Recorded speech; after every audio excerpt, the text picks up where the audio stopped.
1781, a soldier by the name of Robert Shirtliff enlisted into the 4th Massachusetts Regiment.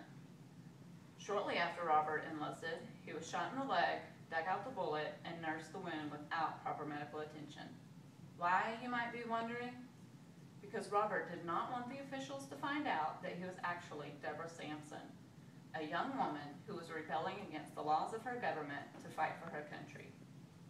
This young woman would become one of the first women to be recognized for their contributions in the United States Army. But Deborah Sampson is just one example of the heroic women who have bravely fought for their country.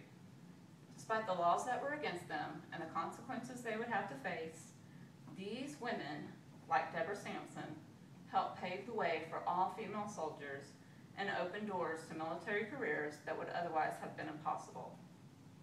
Since Deborah Sampson, there have been many other remarkable women. Women such as Edith Norris Rogers, Ovida Cole Poppy, and Mary Agnes Halloran are just a few of the women throughout history who were determined to gain equal rights for women in the military. Edith Norris Rogers introduced a bill in May of 1941 that would eventually establish the Women's Army Corps. She felt that women would eventually be needed to serve in the Army, and her goal was to help the women who served gain salary and benefits that were comparable to male soldiers. Ovida Cole Poppy was the first commander of the Women's Army Corps. According to the Encyclopedia Britannica, Ovida eased the public's distress about women in the military by promoting the idea that each woman serving would release a man for combat.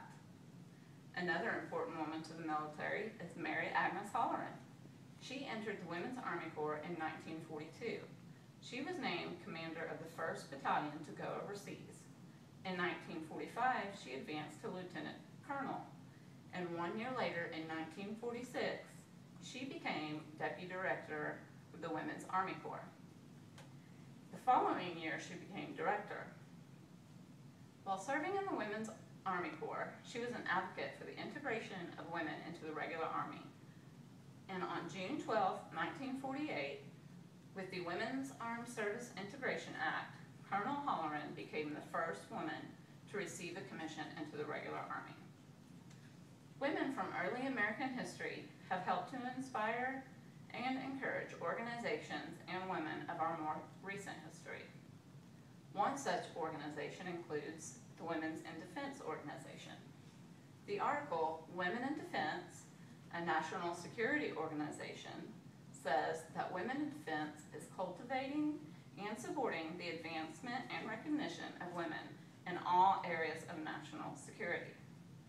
They have also inspired women like Andrea Holland, who was one of the first out of 62 women to graduate from West Point Academy 178 years after it opened. And Laura Richardson, who was the first woman to serve as a division deputy commander for the Army.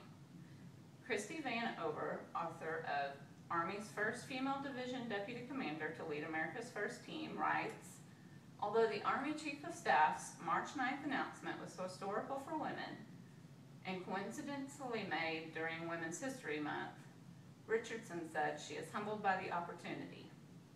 Who can forget the story of Jessica Lynch? A young soldier who was serving in Iraq, she became the first female prisoner of war to be rescued after being captured by enemies and held for 7 days. Each of these women have played a role, whether intending to or not, in the expansion of military rights for future female soldiers.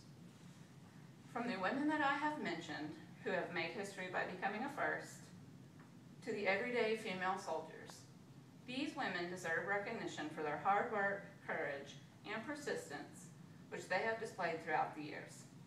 These women believe that it is each individual's right to serve their country, whether male or female.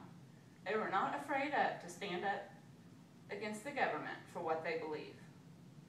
Although there are still many firsts to come, all women in the military should be proud of the progress that has been made in the effort to obtain equal rights for women in the military.